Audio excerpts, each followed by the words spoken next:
Es más o menos lo que ya les expliqué ayer, que era que tenían que encontrar una recomendación en función a la clasificación que les han dado, ¿no? Nada más. ¿Ya? Entonces voy a empezar con esto. Pero cabe aclarar que sí va a entrar a su examen de historiografía, pero va a ser en función a ese ejercicio que les voy a mandar y eso ustedes lo van a resolver. ¿Por qué? Porque historiografía con Enrique Salinas es muy amplio, no vamos a abarcar todo y no vamos a acabar, pero he visto que se puede hacer de manera general directamente a las fallas y eso estaría bien, está contemplando lo que tendría que ser la materia en sí, ¿ya? Es más por ese tema. Ok. Yo creo que mañana vamos a avanzar no túneles, sino taludes y con eso ya hemos acabado. Ya, voy a empezar entonces. Bueno, esto de aquí es un ejercicio problema número 4. Indica estimar la longitud de la discontinuidad considerando que la longitud 1 es 10 metros, la longitud 2 es igual a 3 metros y el buzamiento de la discontinuidad corresponde a 30 grados.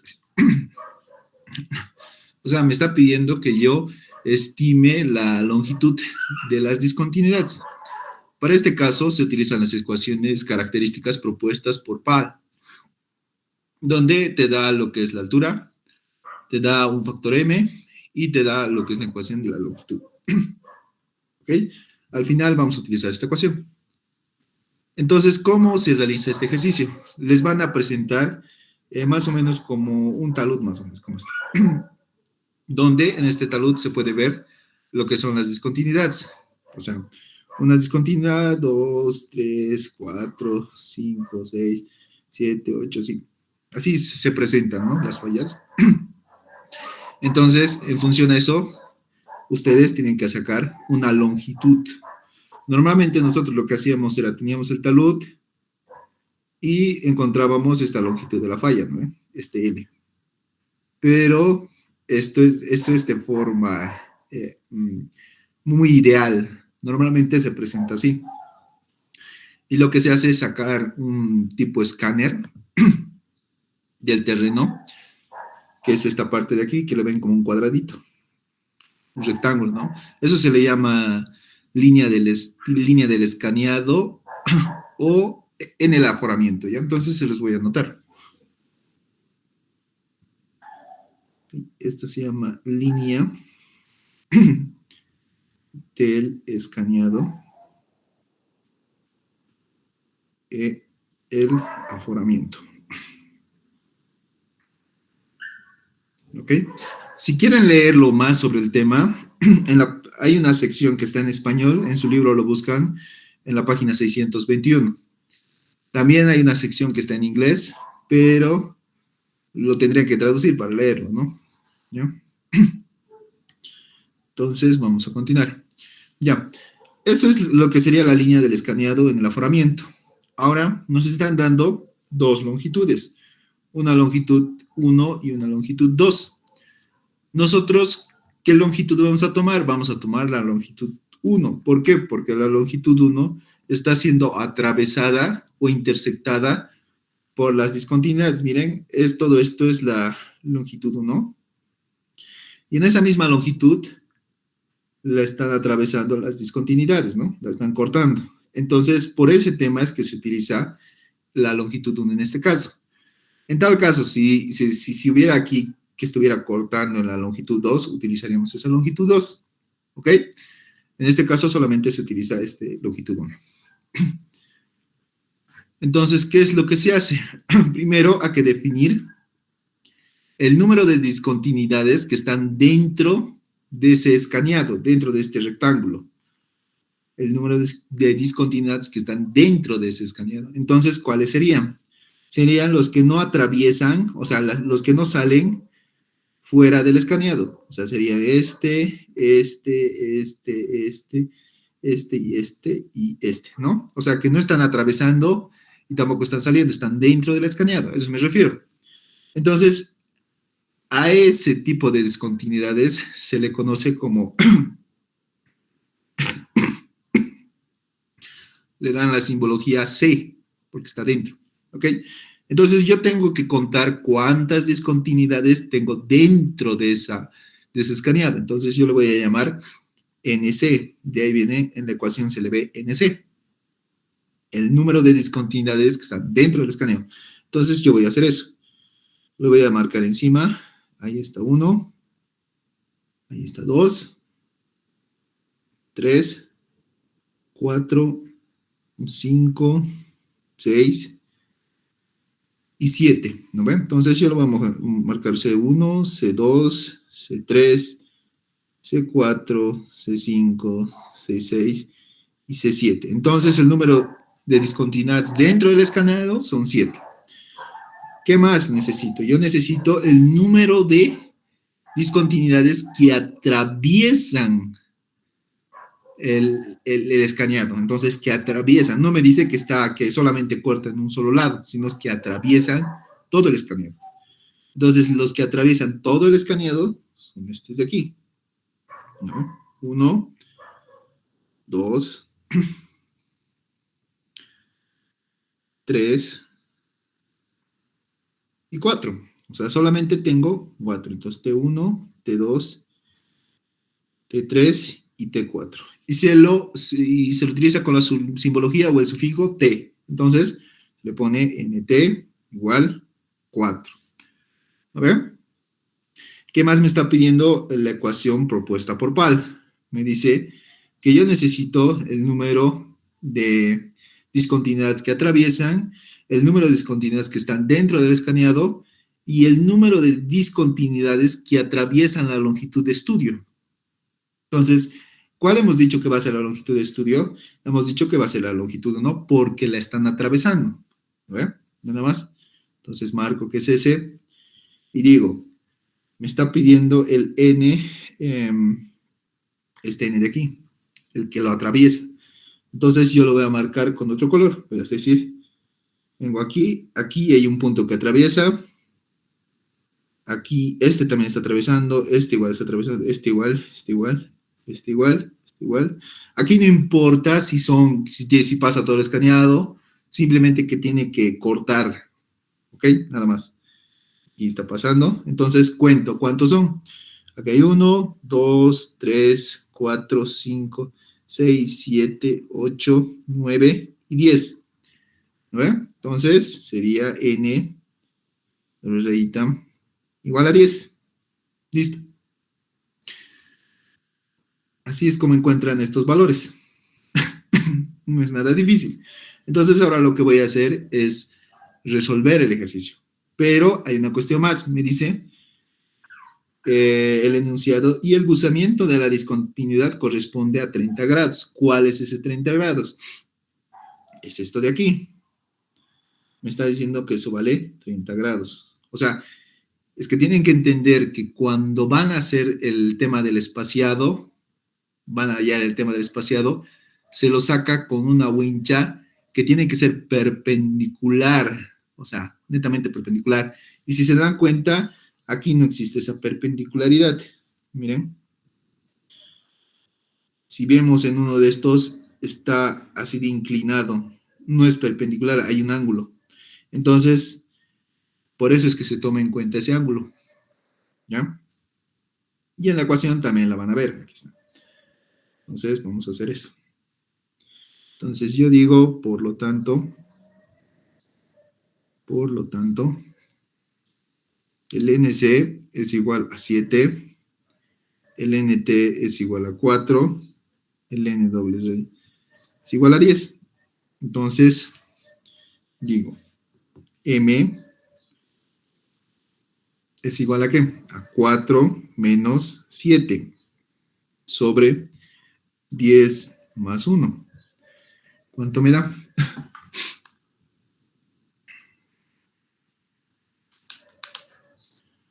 Eso me da un valor de 0. Negativos, menos 0.273. ¿Ok?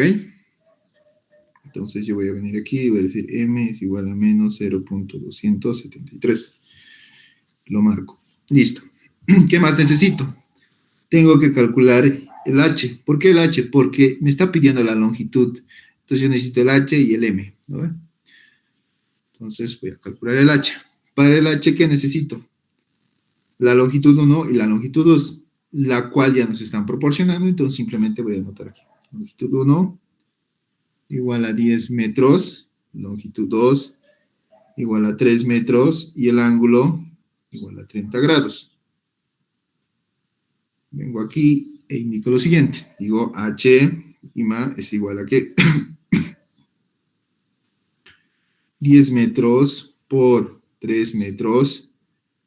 Todo esto dividido entre 10 metros por el coseno de 30.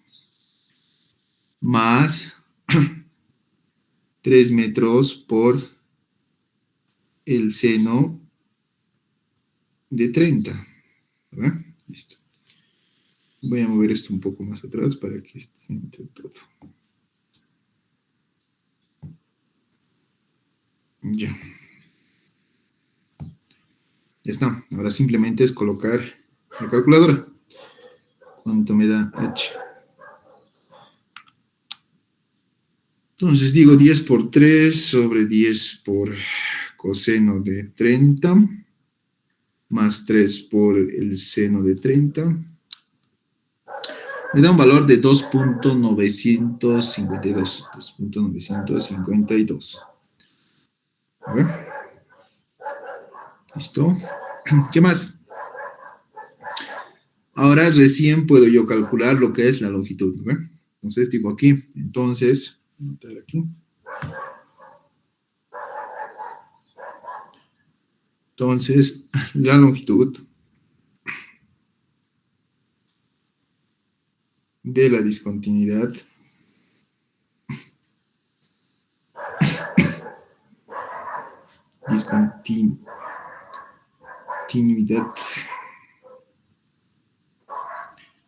será 2 puntos. Agarro, digo longitud igual a cuánto. Longitud H igual por, diré, longitud igual a H por 1 más M y 1 menos M, ¿no? Entonces, reemplazo. 2.952 por, ¿qué más aquí? 1 más M.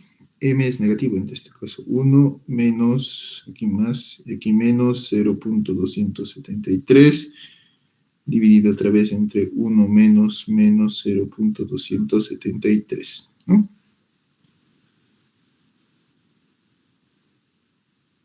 Y listo. ¿Cuánto me sale? Ya, a ver. 2.952 por 1 más menos 0.273, 1 menos 0.273, esto me da un valor de 1.685 metros, pero normalmente una wincha o una regla hasta 2 lo podrían tomar, ¿no? 1.69 metros. Ok, ese es el valor de la longitud. ¿Hasta ahí tienen alguna duda, complicación que hayan visto? ¿No, verdad? ¿O está todo claro? Porque no hay nada del otro mundo.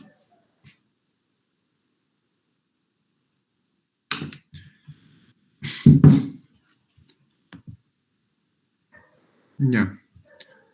No dicen nada, no hay dudas. Yo también voy a seguir el otro. Ok.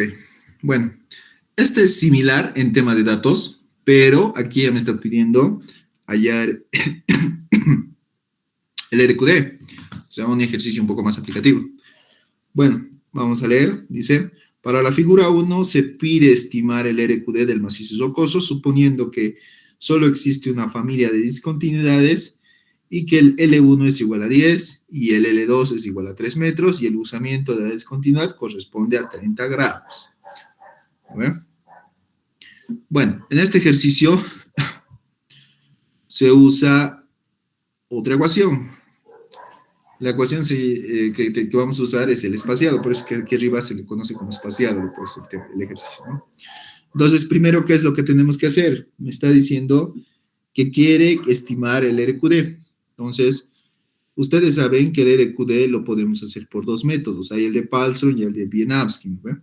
Entonces, el RQD, en este caso, voy a decir de Palstrom, es igual a 210,2.5 del JB, del índice de juntas, ¿no ve?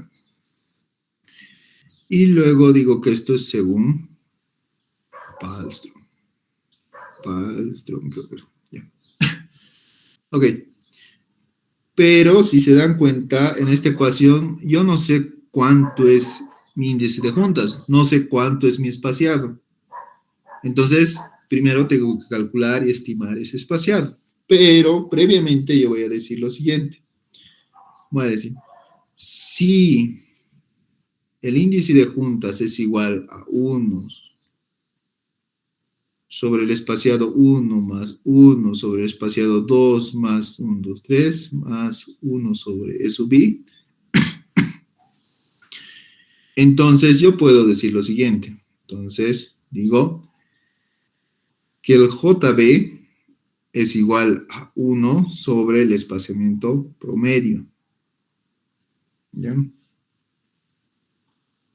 Listo. ¿Para qué estoy haciendo esto? Porque tengo que encontrar yo un espaciamiento y con ese espaciamiento encontrar la junta, ¿no ve? El índice de juntas. Entonces, ¿qué es lo que tengo que hacer yo? Tengo que utilizar el mismo criterio que está aquí arriba, ¿no? Este de aquí. Pero no voy a sacar, pues, el número de juntas dentro del escaneado, solamente los que intersectan. Entonces, voy a venir aquí y voy a empezar a marcar. Este está intersectando, este también, este igual, este igual. ¿Ya? Si contamos son 1, 2, 3, 4, 5, 6, 7, 8, 9 y 10, ¿no? Entonces yo digo lo siguiente. N, aquí ya no es con dos barritas, sino es 1. N es igual a 10. ¿Ok? ¿Y cuál es el que vamos a estudiar en este caso? En el espaciamiento. El L1, porque ese es el que estamos cortando, ¿no? ¿Qué más me está dando? Me está dando el tema de lo que es el ángulo, 30 grados. Listo. Entonces, ¿qué es lo que yo tengo que hacer? Tengo que explicar cómo voy a sacar ese espaciamiento. Entonces, yo estoy trayendo esta recta de aquí, por si acaso. Toda esta recta estoy trayendo aquí. Así. Y voy a decir que las discontinuidades pasan así. ¿Ve? Inclinados. Entonces, de aquí yo tengo que, de forma geométrica, tengo que sacar el ángulo, la distancia, el espaciamiento. Entonces, eso voy a hacer. Yo digo que en este lado es el ángulo que está formando, que ya me da. Y lo mismo por ángulos opuestos va a ser aquí. ¿No ven? ¿Qué más? Entonces yo tengo que sacar el espaciamiento, porque eso es lo que necesito ahorita. Entonces yo digo que la perpendicular de uno de estos me va a dar lo que es el espaciamiento. ¿No ven? Listo. Y esta parte que es recta, que lo consideramos recto, con otro color, con verde. ¿Qué va a ser? Va a ser la distancia, pero una distancia que no tiene inclinación, ¿no ve? Y a este espaciamiento también se le conoce como S con su sombrerito. Cuidado que en su examen aparezca y no sepan qué es. Ya les estoy indicando cuál es. Entonces, aquí se le conoce. Entonces, hay que deducir de forma geométrica una ecuación que relacione para que ustedes puedan hallar lo que es el tema de su espaciamiento. ¿Ve? Lo cual ya les presenta el mismo libro, el mismo texto, les dice que el espaciamiento promedio es igual a la longitud 1 multiplicado por el coseno del ángulo dividido sobre el número de discontinuidades que corta, ¿no? Eso es lo que te presenta. Pero esto se la halla de manera geométrica, entonces se lo puede hacer. Entonces yo voy a hacer eso. Y voy a decir que el coseno del ángulo es igual a ¿qué? Al cateto adyacente sobre la hipotenusa, ¿no ve? En este caso mi adyacente va a ser el espesor el espaciamiento diré, y D, y la hipotenusa va a ser lo que es el D, el que es sin ángulo, ¿no? Esa distancia. Entonces, ¿qué yo puedo decir? Puedo decir que el espaciamiento es igual a D por el coseno del ángulo, ¿no?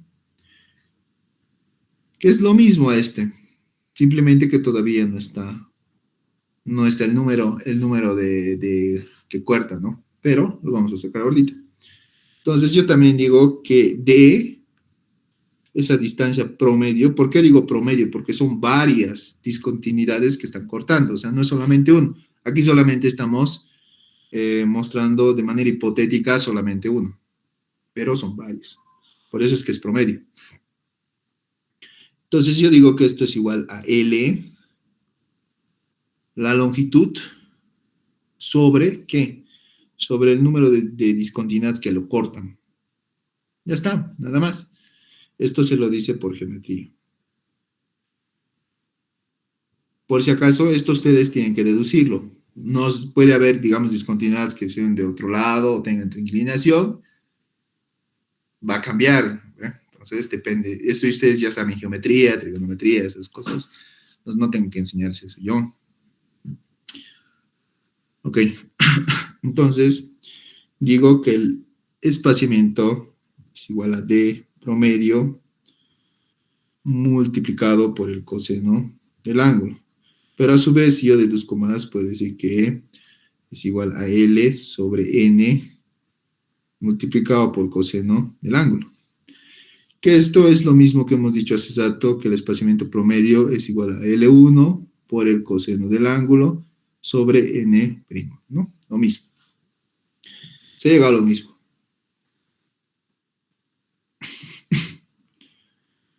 Ok, ya está. Entonces, lo único que vamos a hacer es ahora reemplazar valores, ¿no? Converte. Digo, espaciamiento es igual a ¿qué? ¿Cuánto es la longitud? ¿Qué longitud voy a usar? La longitud que está en contacto con la discontinuidad. En ese caso, la longitud 1, ¿no? La longitud 1 me dice que es 10 metros. Entonces, anoto 10 metros. Sobre el número de discontinuidades que lo cortan, son 10. 10 por el coseno del ángulo de inclinación de cada discontinuidad es 30. ¿Cuánto me da? Directamente sería coseno de 30, ¿no? Me da un valor de 0.87 metros. ¿No ven? Metros. Entonces, esto sería el espaciamiento de esa familia, ¿no? De esa familia de discontinuidad.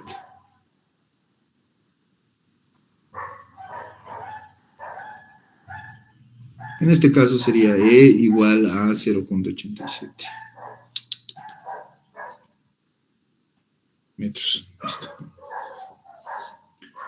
Ok, ya está.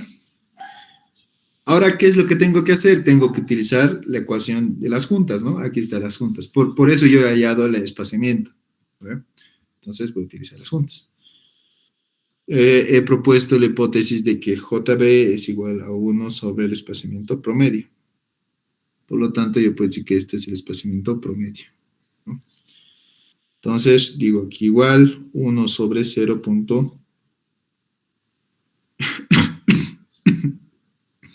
En este caso 0.87, ¿no?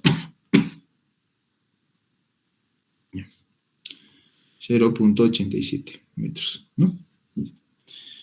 Entonces, ¿cuánto me sale?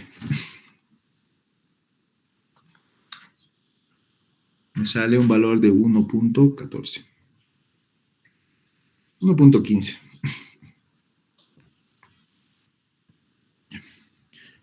Ahora, ¿para qué yo necesito de valor? Para yo hallar lo que es el tema, o estimar en este caso mi RQD.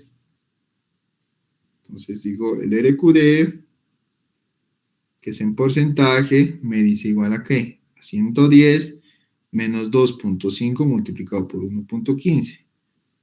¿Cuánto me da? 110 menos 2.5 por 1.15. Me da un valor de 107.125%. Cuidado, estén poniendo el valor de 100.25%, 107%. Es un valor real, no existe el 107%. A lo mucho es de 0 a 100. Pero como ya se acerca y ha pasado al 100%, entonces directamente esto se indica que es igual al 100%. ¿Ya? Cuidado que estén buscando en sus tablas el valor del 110%, van a perder su tiempo. Directamente se pone 100%. Entonces yo indico RQD igual al 100%. ¿No? Ya está. Listo. Ahí se ha acabado. ¿Se ha entendido o no se ha entendido?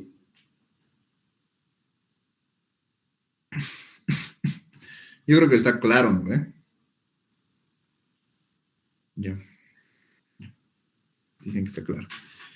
Ok. Ya, conmigo va a ser hasta hoy día es el avance de eso, porque les tengo que dar una tarea para que hagan. Y mañana vamos a hacer taludes, yo creo, o un túnel, no sé, ya voy a ver. Entonces, eso, vamos a ver.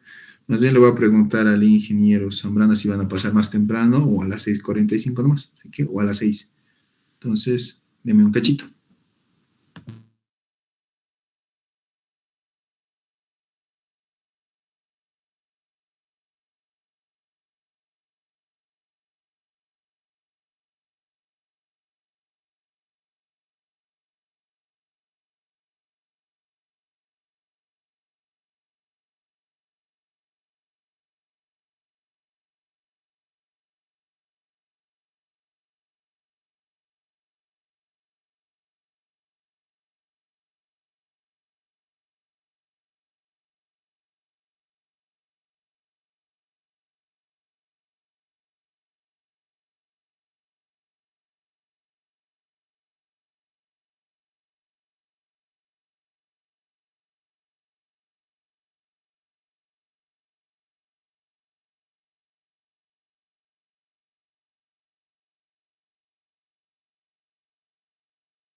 Ya sobre el avance les voy a pasar apenas termine yo.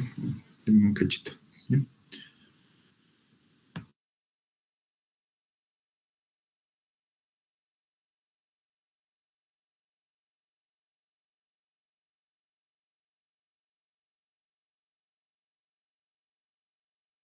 ¿Han entendido lo que tienen que hacer en su tarea de sostenimiento o no han entendido qué es lo que tienen que hacer? ¿Sí nos podría explicar, por favor, esa parte? Ya. A ver, vamos a aprovechar mientras no me responde. Un momento. Me va a salir.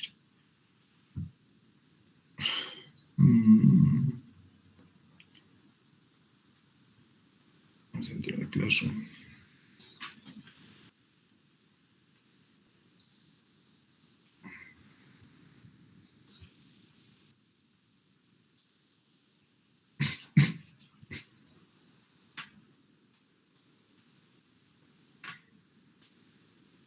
Bueno, a ver, ¿cómo está esto? ¿Que me deje escribir o no? Sí, sí me deja escribir.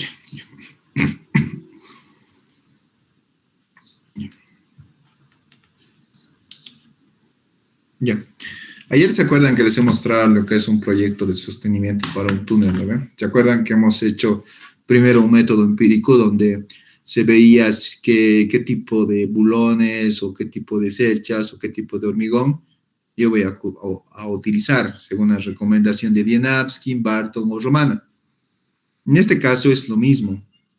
¿Por qué les digo lo mismo? Porque ustedes primero lo que van a determinar o estimar va a ser en este caso, su RMR, su Q de Barton, y en función de eso van a ir a una tabla de clasificación y en esa tabla les van a darles recomendaciones. No les está pidiendo que modelen, les está haciendo esas recomendaciones, así que vamos a explicar eso. Esto ya es túneles. A ver, esto es un examen pasado del ingeniero Rodríguez, del doctor Rodríguez, así que también lo conozco. Problema uno dice, después de una amplia campaña de campo se han identificado las rocas como graníticas y claramente dos sistemas principales de discontinuidades y algunas aleatorias. La información recolectada es presentada en el siguiente cuadro. Esto es una familia, ¿ya? Una familia. Esto es otra familia. Esto ya lo conocen. Esto es la dirección de buzamiento y esto es el ángulo de buzamiento, nada más. Les está dando los espaciamientos también. Les está dando la perseverancia, la rugosidad, la meteorización, la apertura, el relleno y la filtración. ¿Por qué les está dando esos valores? Porque les está pidiendo el índice del macizo rocoso básico, o sea, el RMR básico les está pidiendo. Por eso es que aquí arriba ya les han dado esos datos. Y también les están dando el valor medio para el RQD obtenido de sondeos, es 95%. Han sido realizado 10 ensayos de carga puntual. O sea, ya les ha dado también el RQD, ya tienen ese dato. Entonces, lo único que tendrían que hacer ustedes es ir a esa tablita que tienen, sacar los puntajes y encontrar el NMR básico. Luego te está pidiendo el índice del macizo rocoso corregido. El corregido para el túnel no te está diciendo que encuentren para el talud ni para la presa. Les está pidiendo el del túnel. Deme un cachito, voy a responder, me están llamando.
Ya. A ver, me ha dicho que les voy a explicar el ejercicio. Bueno, que les explique entonces. Y luego la tarea que les voy a dar y luego ahí vamos a acabar la clase ya. Entonces, a ver, ¿dónde me he quedado? Ya. Ya. Tienen que hallar lo que es el índice del macizo rocoso corregido, pero del túnel. No tiene que ser del talud ni de la presa. ¿Ok? Listo. Esto saben, esto también saben cómo hallar. También les está pidiendo la calidad del macizo rocoso. Esto es el Q de Barton. ¿Ya? Nada más. El Q de Barton ya lo hemos hecho la clase de ayer. Y también nos dice analizar los resultados, ¿no? el último. ¿Qué más le están dando? Les está dando un ensayo de carga de punta, distancias entre puntas de cónicas de 20 milímetros y por su rotura. Esto creo que ya lo hemos visto, porque son 10 ensayos nomás. Luego dice, a través de este macizo rocoso será excavado un túnel de rumbo paralelo al rumbo del sistema de descontinuidad K2, cobertura de 150 metros y un peso unitario es igual a 27 kilómetros. Es lo mismo, o sea, netamente hemos hecho así, ¿no ve? Aquí está aquí. Y el túnel va a ser más o menos ahí, pónganse. Entonces, no, está mal esto. A ver, es este. Digamos, ese es su túnel, ¿no? El túnel. Y este túnel tiene que ser paralelo, como dice aquí. Paralelo, ¿dónde está? Aquí está. Paralelo al rumbo del sistema de discontinuidad K2. O sea, que tienen que graficar también esa discontinuidad. Va a ser paralela. K2, ¿no? La familia 2. Nada más. Es netamente lo que hemos hecho. No hay cosa del otro mundo. Aquí están los valores. ¿Bien? No sé cuál sería la duda. Y ahora en el tema de analizar resultados, me ha dicho que ya no saquen el tema del sostenimiento. ¿O sí? Ya, vamos a hacer eso. A ver. Para esta parte donde dice analizar resultados, van a utilizar esto de aquí. A ver. ¿Dónde está? Esta adscripción 5 se llama. Adscripción, capítulo 5 es. Les voy a presentar mi pantalla para el último, ¿no ve? Que dice analizar los resultados, vamos a utilizar esto de aquí. A ver, presentar pantalla. Ya, presentar ahora. Toda la pantalla, sí, compartir. ¿Se puede ver, no, mi pantalla? Yo creo que sí. Y ahora van a utilizar, esto les voy a pasar, que se llama Diseño de Obras Subterráneas, capítulo 5. ¿Sí? Esto no está en su texto, porque no hay esta parte donde te dice analizar resultados. Normalmente cuando te dan sostenimientos, utilizas estas tablas de aquí. Miren. Igual, ¿no? Es lo mismo que han hecho ustedes, se han sacado rugosidad, puntualización, relleno, ¿no ve? Miren, por ejemplo, si les va a faltar algunos datos, ¿por qué método podrían hacerlo? Podrían hacer un GCI, ¿no? Sacan el GCI, dicen que es igual al RMR y ya está, ya han sacado el RMR también. No se haga mucho lío cuando no encuentran datos. ¿Ok? ¿Dónde está? Aquí debería estar. Ya. Con esto más o menos. En su texto también hay, pero podemos aplicar esto. Les voy a mandar estas fotitos para que lo pongan. Que al final, ¿no ve? Les va a salir, no sé, un RQD de cuánto, de 60, pónganse, ¿no? Entonces, en donde se indica analizar resultados, ustedes van a decir que para, pucha que estoy viendo, Q de Barton tiene que ser, ¿qué abajo está? No, este es KW, SRF tampoco. Ya, aquí te dice, ¿no? El valor del Q de Barton es un índice muy sensible debido a su tendencia logarítmica. El uso de este sistema es específicamente recomendado para túneles y cavernas. En base al valor de Q, el macizo rocoso ha sido clasificado dentro de 9 clases o categorías. ¿Lo ven? Entonces, si digamos les ha salido un índice de Q de Barton que les está pidiendo en inciso 3, me van a decir un análisis de ese resultado. Van a decir, digamos, les ha salido un valor de 30, ¿no? Les dice que es una roca buena. Ya, pero ahí podrían aportarlo o hacerse ayudar con el tema de DeepSeek o ChatGPT y meterle un poquito más de desarrollo, indicando a qué se refiere con una roca buena. Un párrafo de 3 líneas suficiente, nada más, ¿ya? Pero aquí en función de estas tablas tienen que poner que si es roca buena o roca muy buena, pero esto está en su texto. Así que les pasaré esto aquí, de aquí nos utilizaremos. Aquí arriba debería estar, a ver. Se van a confundir y luego van a decir que no les he pasado la tabla. que no quiero problemas. Aquí está, miren. Aquí está, ¿ves? ¿Ves aquí lo mismo, no? Mira, les ha salido un valor de 30, ¿no ven? Nos dice que es un tipo de macizo bueno. Aquí, en función a esto, podrían decir porque es bueno en 3 párrafos nada más. Lo mismo van a hacer para el RMR básico, lo mismo para el RMR corregido y el de Q de Barton, ¿no? Porque de igual forma, para el RMR está arriba. Aquí arriba está el RMR. No tienen que sacar DMR, tampoco tienen que sacar SMR, porque no lo está pidiendo ni talud ni presa. Es lo que estén haciendo, solamente está haciendo túnel. Y aquí está, miren, digamos, ese es el un RMR de ¿cuánto? De 30, ¿no ve? Se le conoce como un macizo de clase 4, dice. Son cuarcitas ordovícicas de calidad mala, macizo alterado y brechificado, nada más. Eso podrían poner. Eso es lo que se refiere con análisis de resultados, nada más. Está claro, ¿no ve? ¿Qué es lo que van a hacer? Y ahora les voy a dejar a su consideración de ustedes. ¿Quieren hacer la estereografía en función a lo que hace el Inge Salinas, que es bastante largo y amplio?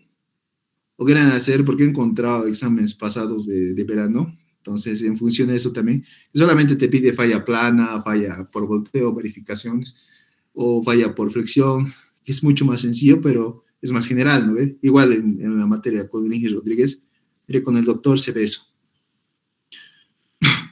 ¿Quieren eso o quieren seguir al pie de la letra de lo que es el Inge Salinas? Porque es bastante alto. Uno bien sencillo, dice, generales, he dicho, no he dicho que es fácil. Ya, entonces va a ser en función de que es general. Voy a hacer ese ejercicio, les voy a pasar. Y tienen que subirlo con fotos, ¿no? Ya, en eso quedaremos. ¿Qué más quería ver? Ya, me dijo que les muestre una explicación de esto.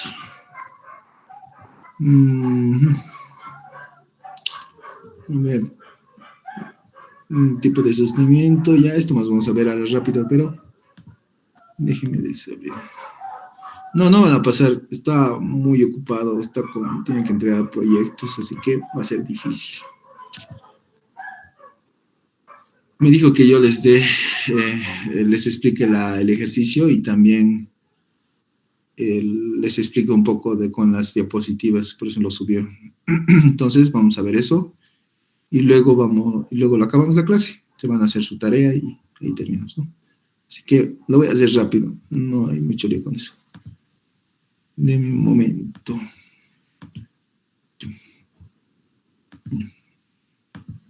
Ok, diseño de obras subterráneas, sostenimiento de túneles. Ya.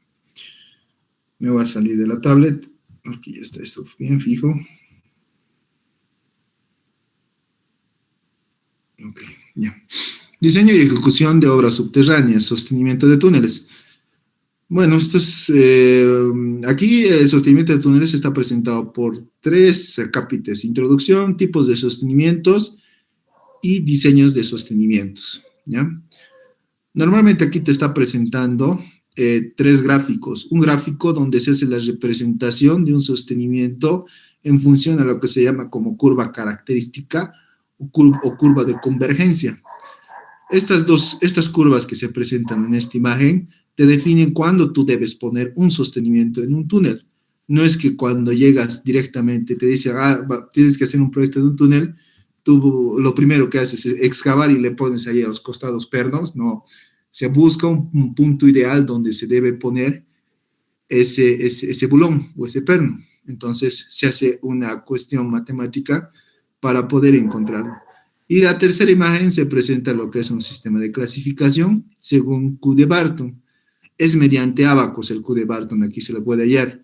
¿Por qué se lo hace mediante ábacos? Porque como ya es sostenimiento, te está pidiendo datos de espesor de hormigón, de diámetro de bulón y longitud de bulón, que en este caso sería perno.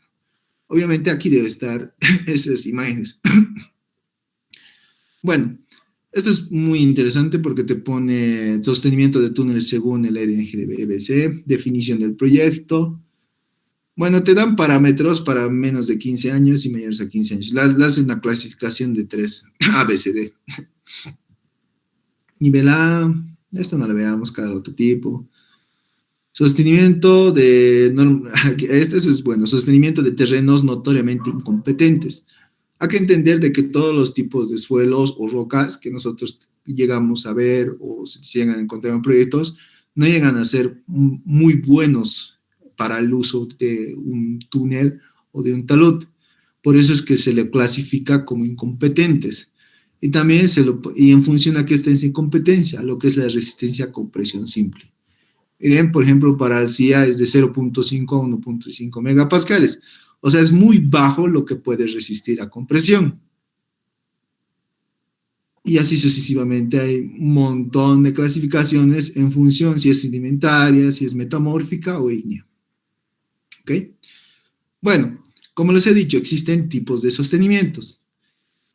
Ayer les expliqué que había el hormigón proyectado. Por eso aquí indica hormigón proyectado y mortero proyectados, o gunita también se lo conoce.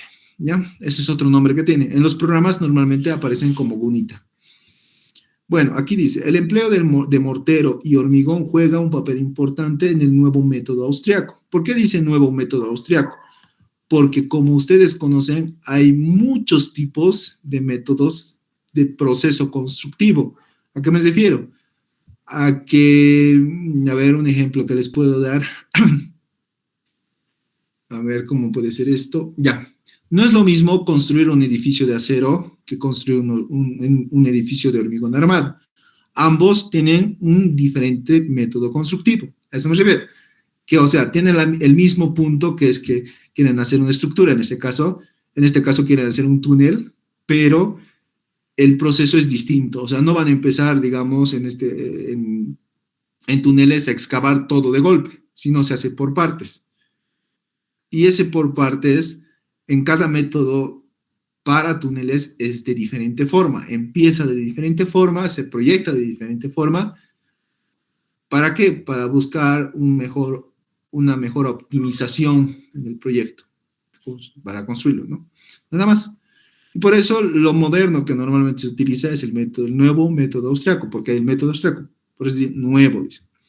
Se entiende por gunitado la proyección neumática a gran velocidad de un hormigón o mortero sobre una superficie concreta. O sea, es como cuando hacen el mortero, normalmente es para la fachada, ¿no ve? Es lo mismo, van a hacer como una fachada con un espesor específico alrededor del túnel, que sería dentro del túnel, ¿no? Nada más. La distinción entre mortero y hormigón vendrá determinada por el tamaño del árido. Hormigón superior a 8 milímetros, mortero menor o igual a 8 milímetros. Nada más. Es la diferencia en su granulometría. Puede distinguirse entre gunitado por vía seca y húmeda.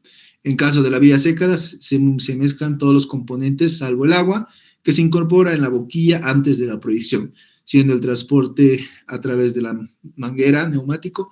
En caso de una vía húmeda, el agua se incluye en la mezcla. Normalmente esta materia este tema de sostenimientos lo van a ver cuando lleven materia de mención en geotecnia. Ahí lo ven el tema de túneles. Después en rocas a lo mucho lo llegan a tocar, palpar un poco. Bueno, generalidades, ¿no? Aquí está, miren, si se dan cuenta, en la imagen está mostrando lo que es un túnel y alrededor le están echando la mezcla, ¿no? Nada más. No hay mucha ciencia en eso. Existen equipos específicos para el gunitado.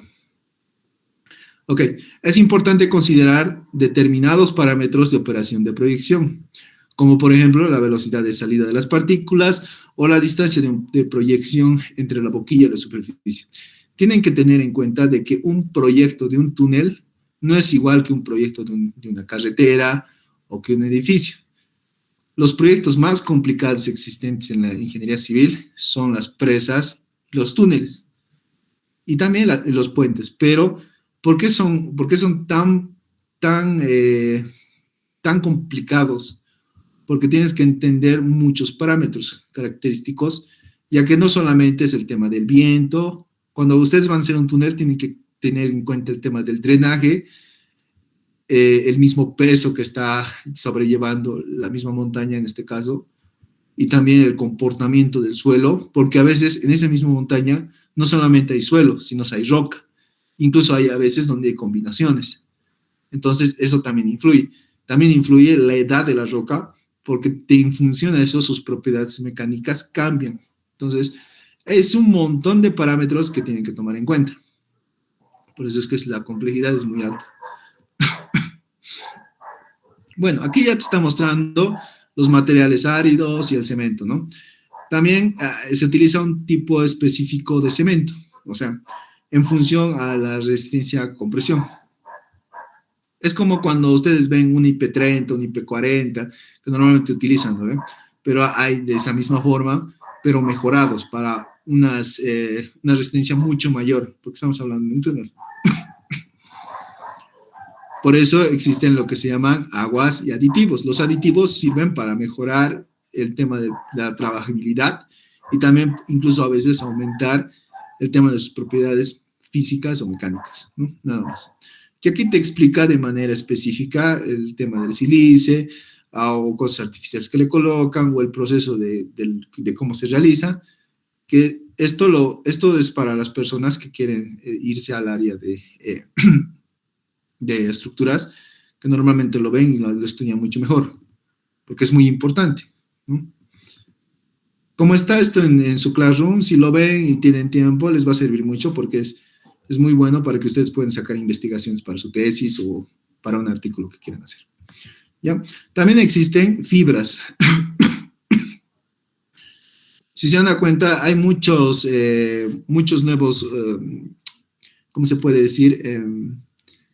Materiales constructivos que se están mejorando últimamente. En este caso también se le colocan las fibras a lo que es el hormigón, que podrían ser de diferentes naturalezas, en este caso metálicas, nylon, fibra, vidrio, propileno, polietileno, que contribuyen a mejorar la resistencia a tracción y la tenacidad del hormigón o mortero proyectado.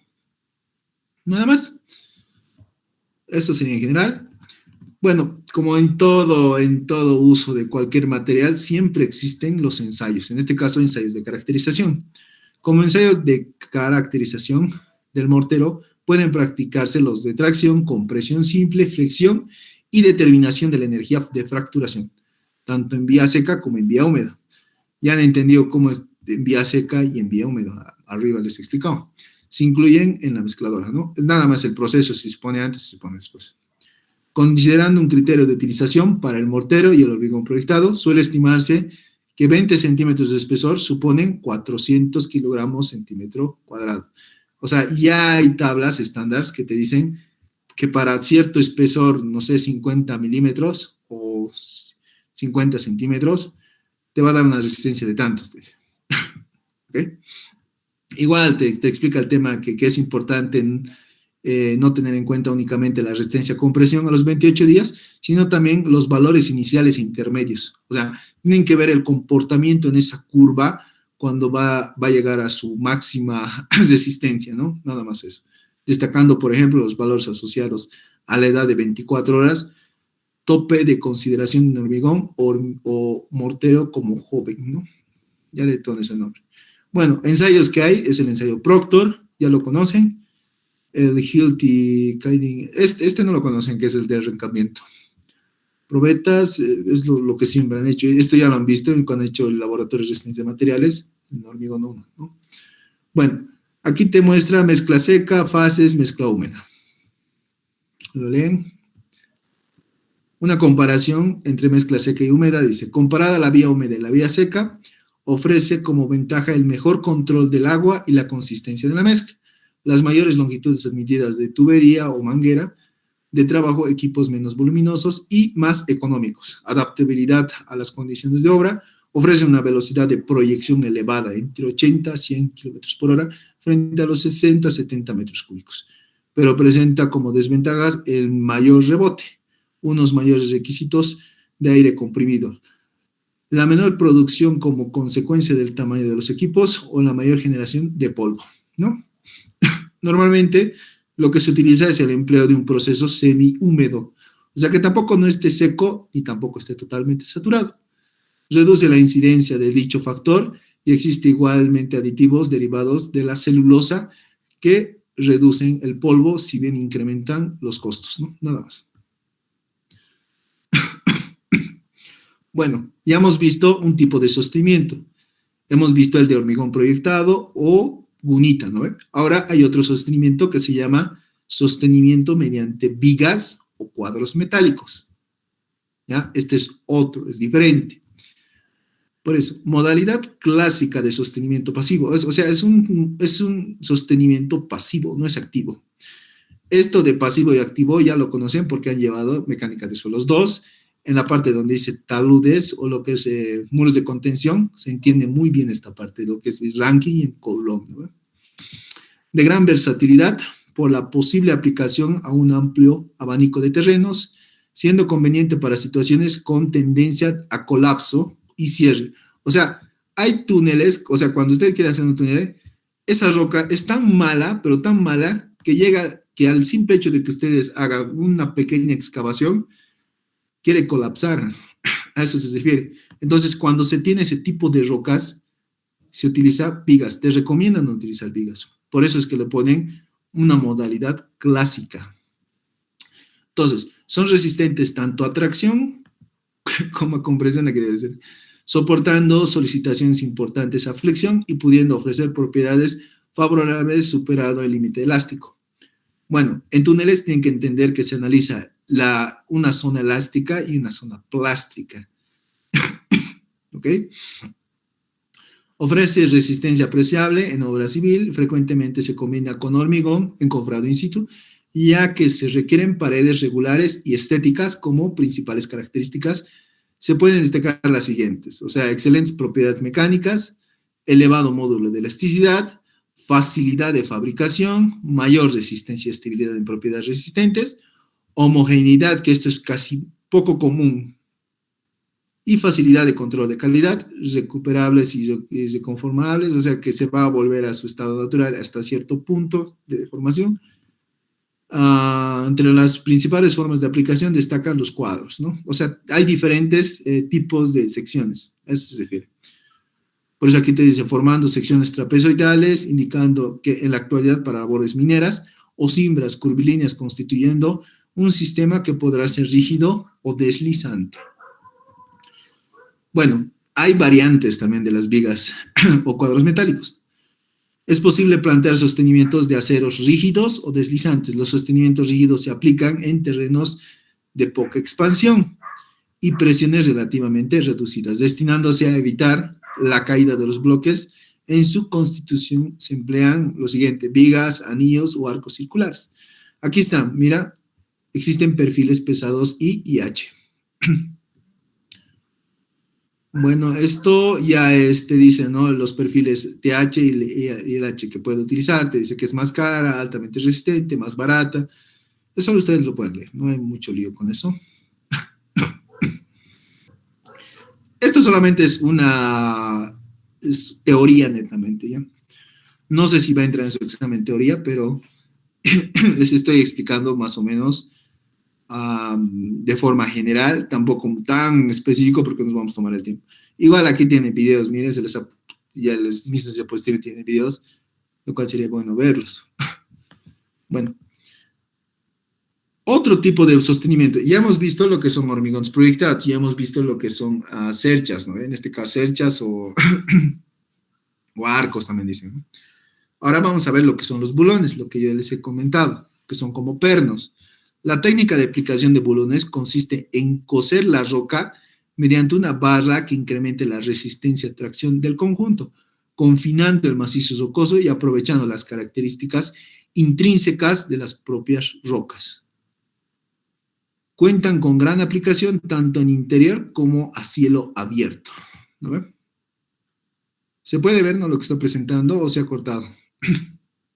¿Alguien me puede confirmar para continuar?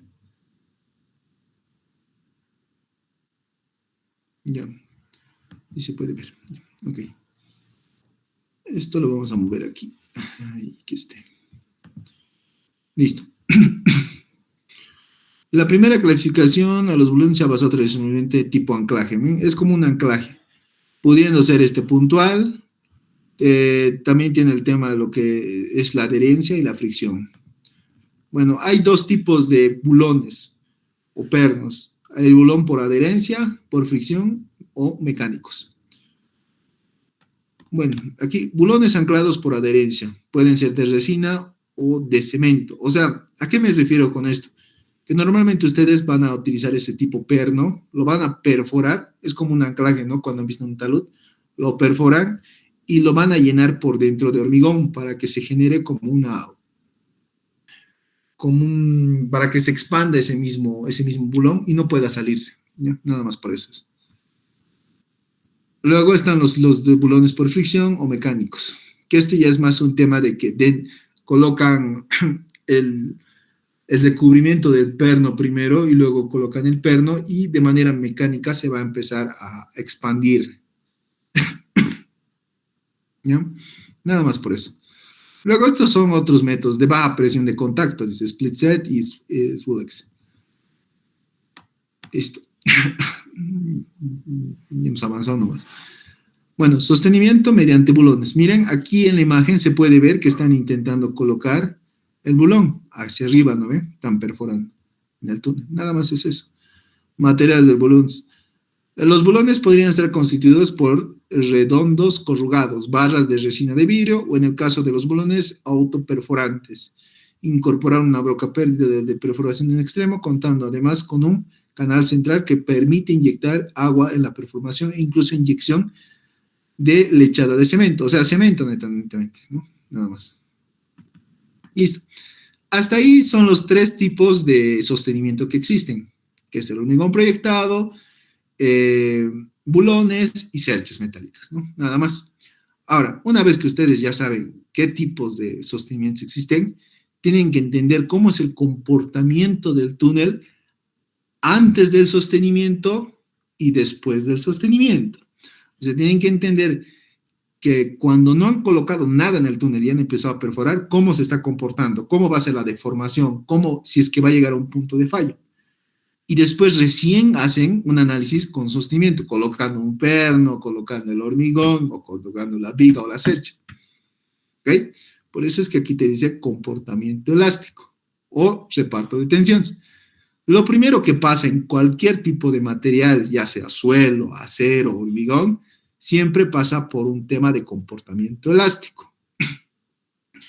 Y de la misma forma pasa en los túneles. Por eso es que aquí les dice y les muestra las tensiones principales alrededor de una circunferencia.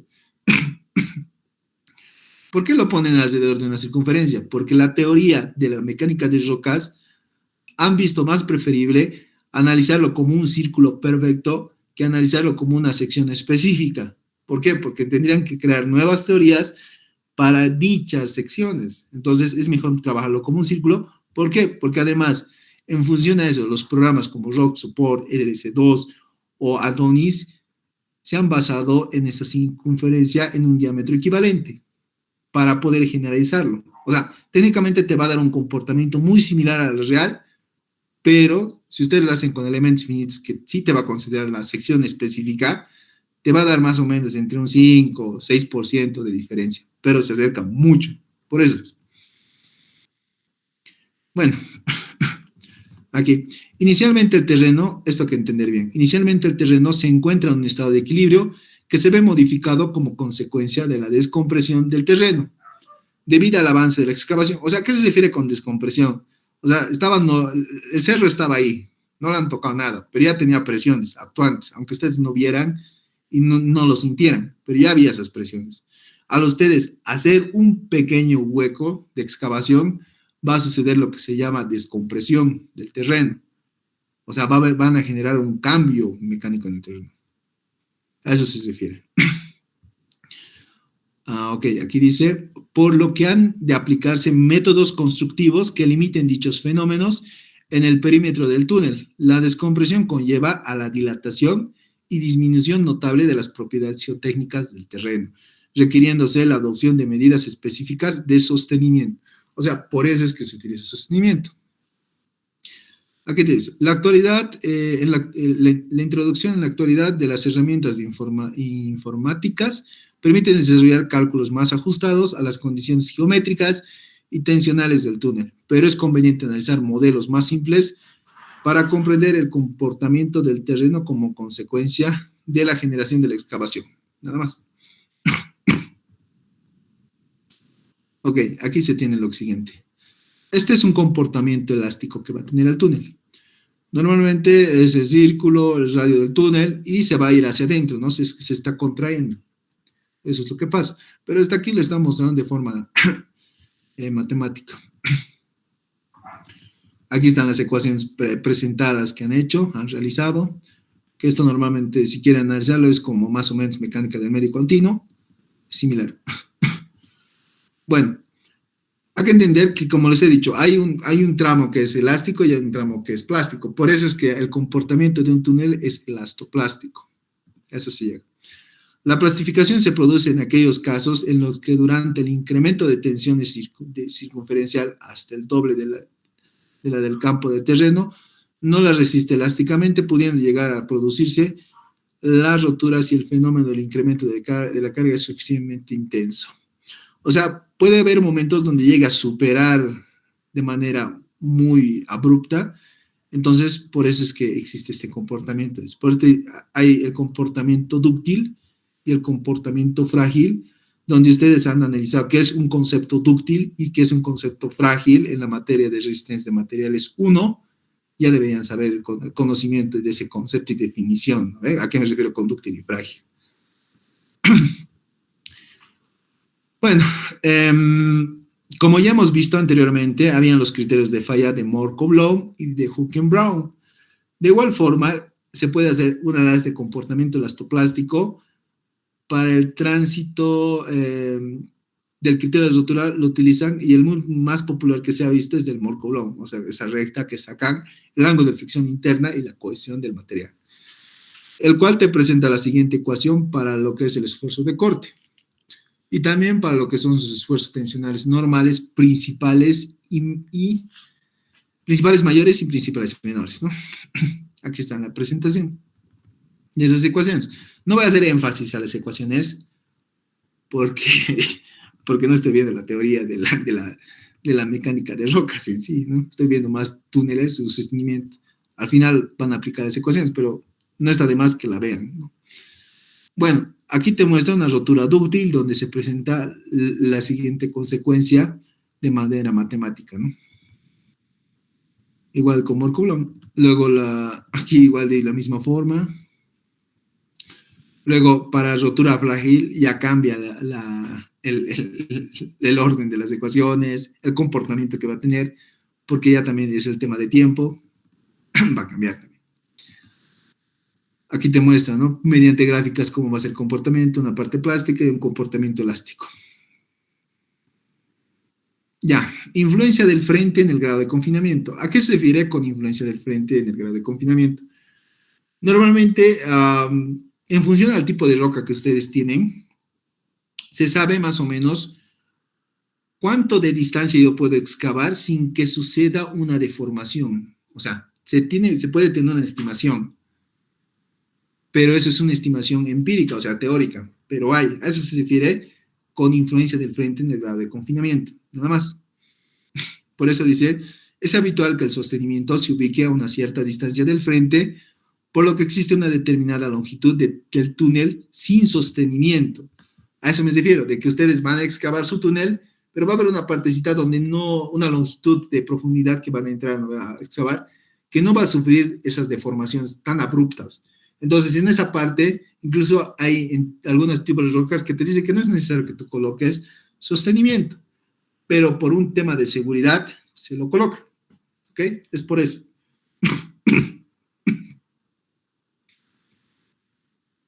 Por eso es que dice, esta expresión es únicamente aplicable en excavaciones circulares en terreno elástico.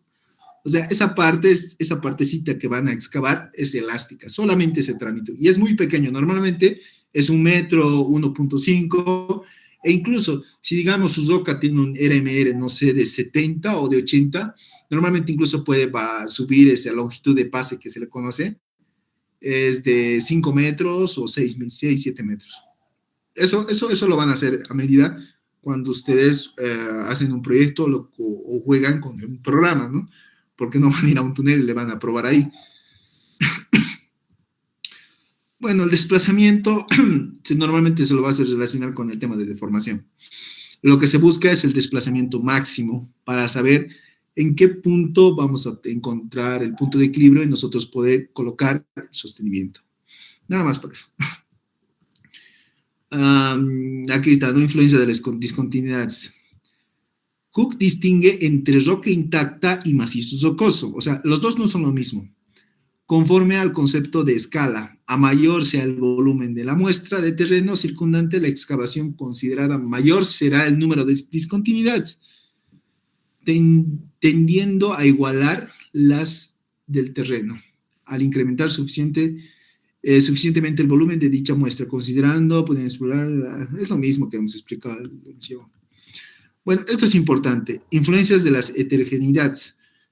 No hay mucho el tema de homogeneidad en el suelo, casi nada. Es como el tema de Terzaghi, que Terzaghi hizo su investigación, se fue a los Estados Unidos para buscar una ecuación que indica el comportamiento de todos los suelos, lo cual no ha podido lograrlo. ¿Por qué? Porque cada suelo en cada parte del mundo, a 1 metro o a 2 metros, es diferente.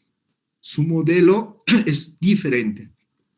Por eso es que no existe una ecuación específica para que tú puedas decir, así se va a comportar el suelo. No es como en los aceros. En los aceros ustedes pueden tener una gráfica para 500 megapascales, para 200 megapascales. No, en suelos y en rocas es diferente para cada uno de los tipos de muestra que van a sacar. Totalmente diferente. ¿Ok?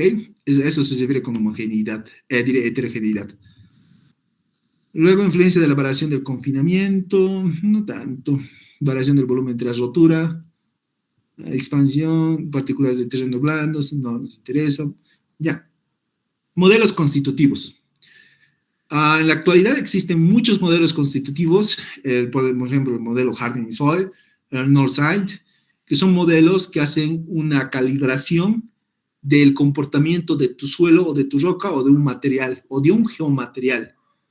¿Por qué hacen eso? Porque normalmente lo que sacan en unos ensayos de laboratorio a veces tienden a ser analizados mal. Entonces, con esos métodos o modelos constitutivos, ustedes pueden llegar a calibrar e encontrar incluso una expansión de ese mismo suelo para una muestra incluso más grande.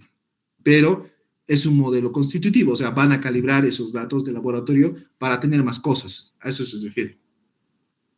Lo cual existen, pero este modelo constitutivo son modelos muy matemáticos en el cual tienen que entender el comportamiento tanto del drenaje, ángulo de fricción, el estado natural del suelo, se ve también el tiempo de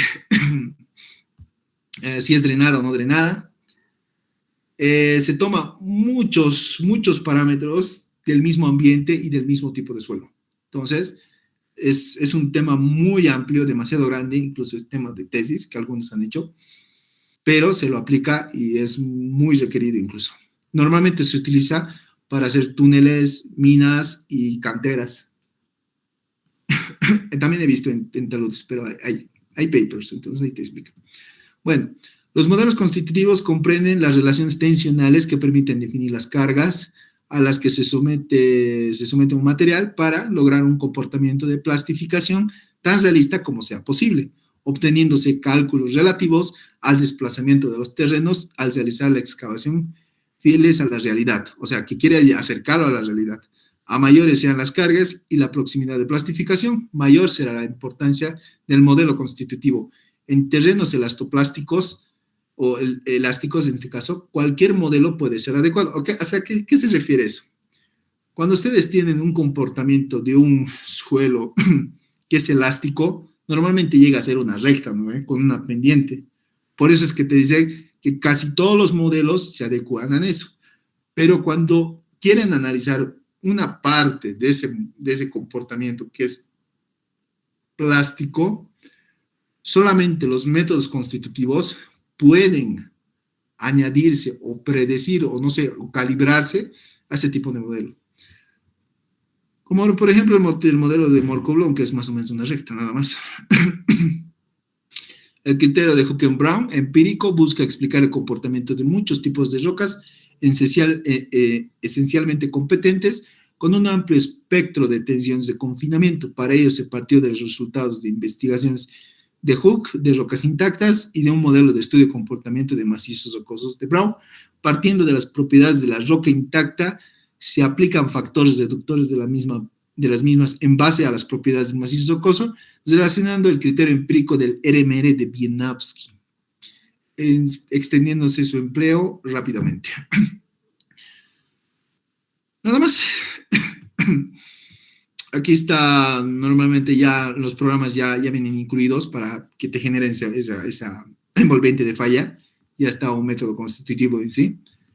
A lo que yo veo, yo pienso que es más el de Hooken-Brown. Eso es lo que maneja el RockLab. Aquí te muestra, ¿no?, el factor MI, las tensiones principales mayores y menores, ¿no? Y el esfuerzo a compresión. El factor MI es en función al tipo de roca que ustedes tienen. El GSI es en función al tipo de roca también. El factor de disturbancia que ya hemos visto de dónde se saca en función al tipo de excavación y la influencia que va a tener esa excavación en el túnel y sus propiedades mecánicas. Bueno, valores usuales de mi ensayo de perpendicular plano de evaluación. Esto lo van a ver más cuando sean geólogos o cuando hagan ensayos. Ya les he explicado esto. Aquí está, miren el tema del valor de factor de perturbación. Excelente calidad de voladero, controlada excavación tunelada, resultados de alteración mínima del macizo, ¿no? Lo mismo. Ya. Ya, estos son ecuaciones. Igual, esto es de Hooken-Brown, igual. Modelos constitutivos, que también se han expresado de manera matemática. Ya hemos hecho igual un ejercicio de esto, creo. ¿Sí? Metodologías de diseño, sostenimientos no son única solución, elementos de soporte, como dicen, después esto no hay que ver. Metodologías de diseño, clasificaciones geomecánicas, criterio de base de puntuación de Barton.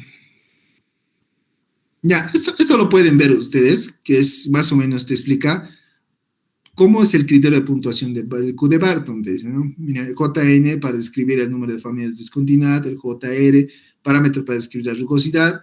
Nada más te está explicando un poquito más detallado con grafiquitos y explicándote, ¿no? Por eso aquí también te dice, mira, el RQD sobre el JN representa el tamaño del bloque de medio, ¿no? El JW, que es el factor de agua, si no me equivoco, sobre lo que es la tensión, el estado tensional, combina las condiciones del agua y tensión, y por tanto puede representar una tensión activa o eficaz, ¿no? Nada más ahí te explica más o menos cómo es. Podrían sacar de aquí recortes, sería bueno. Criterio de puntuación de Barton, sostenimientos, lo que ya hemos visto. Ya.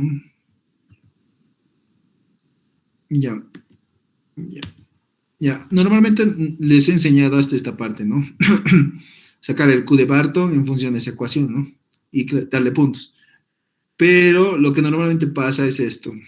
Cuando van a hacer un sostenimiento, se utiliza lo que es el diseño en base a clasificaciones geomecánicas del Q de Barton, pero ya en función a un ESR, que se refiere al tipo de excavación. O sea, ustedes tienen que definir qué tipo de proyecto van a hacer. No sé, quieren hacer labores mineras, toman este factor de entre 2 a 5. Quieren hacer galerías mineras, toman el factor de 1,6 a 2. Quieren hacer centrales eléctricas subterráneas, toman este valor. ¿Por qué toman estos valores? Este es como un factor en función al tipo, de proyecto que van a hacer, que lo va a corregir lo que es el Q de Barton, el sistema de clasificación. Nada más. Y luego con ese SR van a utilizar lo que es vano sin sostenimiento. Esto es la longitud de pase, o sea, esa pequeña longitud que no necesita sostenimiento, dividido entre ese factor, van a poder hallar ustedes lo que es el tema de la longitud de Boulogne el tipo más o menos qué clase de roca es, la separación entre bulones y el espesor del hormigón. Miren, aquí dice 120 milímetros, 90 milímetros, ese sería el espesor de hormigón proyectado que van a poner en su túnel. Es la recomendación que te da, ¿no? Y aquí abajo te dice, ¿no? 1 es un sí sostenimiento, 2 es bulonado. O sea, digamos, voy a ser hipotético, ¿ya? Me estoy inventando cualquier cosa. Voy a decir que me ha salido más o menos en el 7, ¿ya? En el 7. Mi roca me dice que es muy mala. Una clasificación muy mala. Mi Q de Barton me dice que es muy mala. También me dice que yo puedo utilizar espesor de hormigón proyectado entre 150 y 120 milímetros. También me dice que yo puedo utilizar longitud de bulones, o sea, la longitud del perno entre 6 metros más o menos. ¿Ya? Eso te indica. Y aquí también está lo que es un criterio de puntuación en base al RMR, ¿no ve? Lo que hemos visto. Resistencia, RQD, valoración, separación de A clase, valoración, ¿no? Puntos. Está criterio de puntuación, lo que es el RMR básico, ¿no? Que hemos visto. Ahí está. También las correcciones para túneles, en función a la orientación, ¿no? Pulsamiento, de A clases, ya conocen esta parte. Al RMR de Wieniawski. Aquí está. Recomendaciones del RMR de Wieniawski. Miren, imagínense que les han dado un RMR, no sé, de 50, ¿no? Entonces, vengo, clase de RMR 50, está entre 60 y 41, RMR clase número 3. ¿Qué tipo de excavación voy a hacer? Dice. Me dice que haga un avance y destroza avances de 1.5 y 3 metros. Esa es la longitud de paso. O sea, yo voy a avanzar 1.5 o 3 metros, voy a excavar, pero no voy a sentir el tema de que yo tenga que poner sostenimiento. Luego dice, completar el sostenimiento a 20 metros del frente, dice. O sea, voy a llegar a 20 metros y recién voy a empezar a hacer, te dice. Es una recomendación que te da. Luego te dice, sostenimiento. ¿Qué sostenimientos hay? Hay bulones, gunita y cerchas. Hemos dicho que gunitas son hormigones y cerchas son las vigas. Bulones son como pernos, ¿no? Entonces me dice, para bulones, necesito bulonado sistemático de 3 a 4 metros con separaciones de 1.5 a 2 metros en clave y en los hastiales. Clave es la parte superior del túnel y los hastiales son la parte lateral del túnel, nada más. Mallazo en clave. Normalmente esto es electrosoldados. Hay tipos de mallas que se colocan. La gunita o el hormigón proyectado me dice que puede ser de 5 a 10 centímetros de espesor en clave en la parte superior del túnel y en la parte lateral del túnel puede ser 3 centímetros. Eso me está diciendo. ¿Por qué? Porque me dijo que es muy buena. Si hubiera sido clase 1, incluso ni siquiera necesitaría hormigón proyectado, ni siquiera necesitaría cerchas, ¿no? No. Pero como yo he dicho que tengo un RMR de 50, es un clase 3 y quiero ver cerchas, me dice no. Listo, no hace nada más. Dice que no es necesario porque no va a tener influencia. Sería sobredimensionar las cosas, nada más. Luego, en ese mismo caso, en esa misma tabla de recomendaciones que te daba Wieniawski, igual hubo otro autor que dijo, yo no lo voy a clasificar en cinco clases. Yo creo que sea más específico y sean 10 clases. Entonces, él la ha dividido en 10 clases. Pero ha dicho, mi clasificación solamente se puede usar cuando el ancho de plataforma es entre 10 y 14 metros. Nada más. Si ustedes me presentan un ancho de túnel, a eso me refiero con ancho de plataforma, de 7 metros, esta clasificación de esta tabla ni lo usen porque no tiene competencia para ese tipo de ancho, ¿no?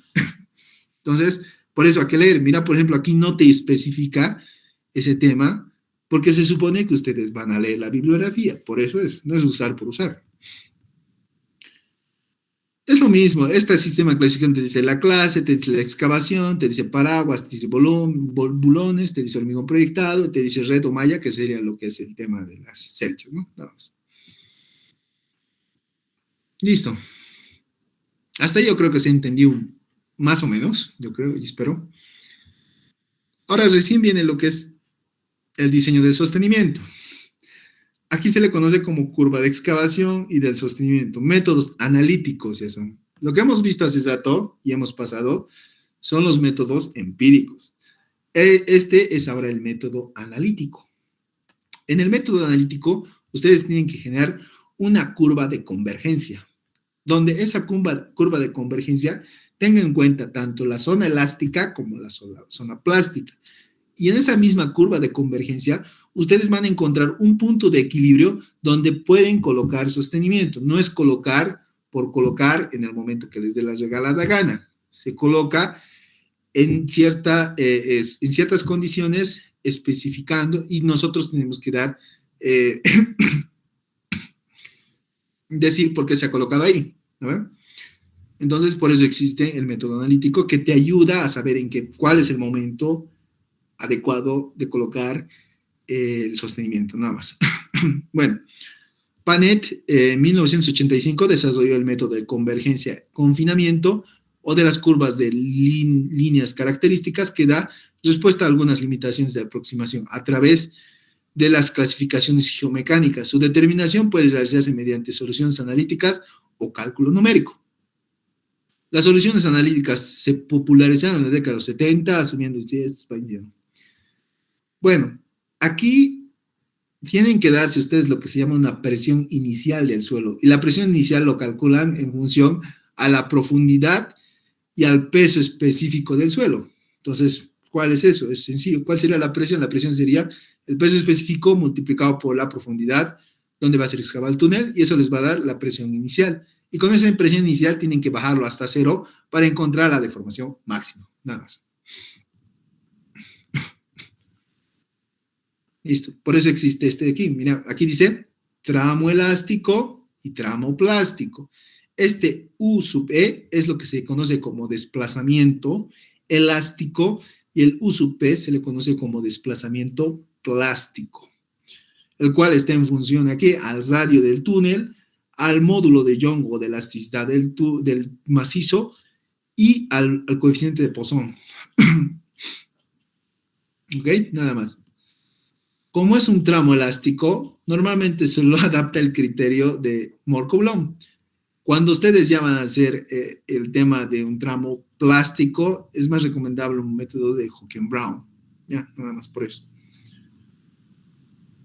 Bueno, aquí está el tramo plástico, ecuaciones de tramo elástico, el esfuerzo con presión también se puede calcular, es radio igual de plastificación, por eso es R', aquí se ve como asterisco, radio de plastificación, igual se lo puede calcular.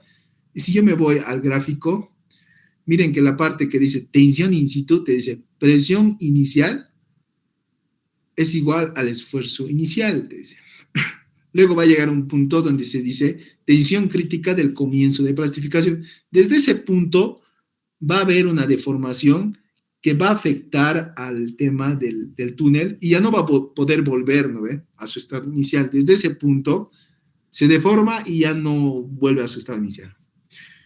Y luego te dice que la presión, o bueno, la presión inicial va a ser igual a la presión ficticia que van a llegar a encontrar. Nada más eso.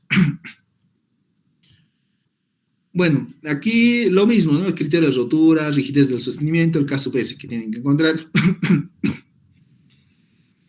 Este de aquí te dice desplazamiento máximo, desplazamiento ideal. Está, mira, desplazamiento máximo que puede admitir desplazamiento radial de la excavación al colocar el sostenimiento. Entonces tienen que encontrar y en función de eso se halla. Bueno, aquí está. Justo cuando hacen esta curva que se llama rigidez del sostenimiento, se encuentra este gráfico aquí. Ese punto rojo que están viendo se le dice punto de equilibrio. En ese punto es donde recién pueden colocar sostenimiento. ¿Ok? Nada más. Todo ese lío se hace para hallar ese punto. Y con ese punto también ustedes pueden estimar un factor de seguridad. El factor de seguridad que les van a pedir para análisis es de 1, 1.5 y 2. En España se utiliza el de 1.5, si no me equivoco. Y listo. Van a generar lo que es sostenimiento más rígido, sostenimiento menos rígido. Ya son explicaciones que no vienen al caso. Sostenimiento de gunita, que es del hormigón, también pueden calcularlo, ¿no? ¿Cuánto es la rigidez? Cuadros metálicos para hacer la rigidez de los cuadros metálicos, igual pueden hacerlo. Si quieren, sostenimiento igual.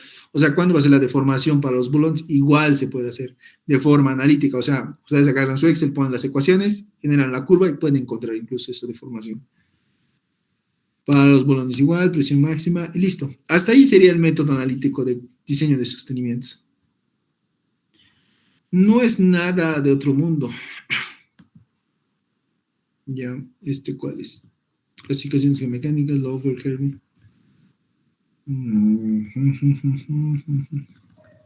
Ya, esto ya lo hemos visto. Listo, ¿se ha entendido o no se ha entendido más o menos? ¿Qué tal les ha ido?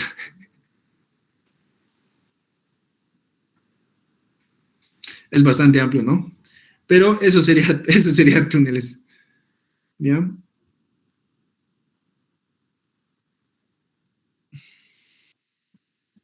Ya. Entonces ahí quedaremos, chicos. Voy a subir una tarea hoy día en la noche, yo creo, para que lo hagan. Les voy a dar tiempo como el otro hasta el martes, pero háganlo porque eso va entre los exámenes, ¿ya? Entonces ahí quedaremos, nos vemos. Que tengan buena tarde. No, hasta ahí es la clase por si acaso. Pueden irse.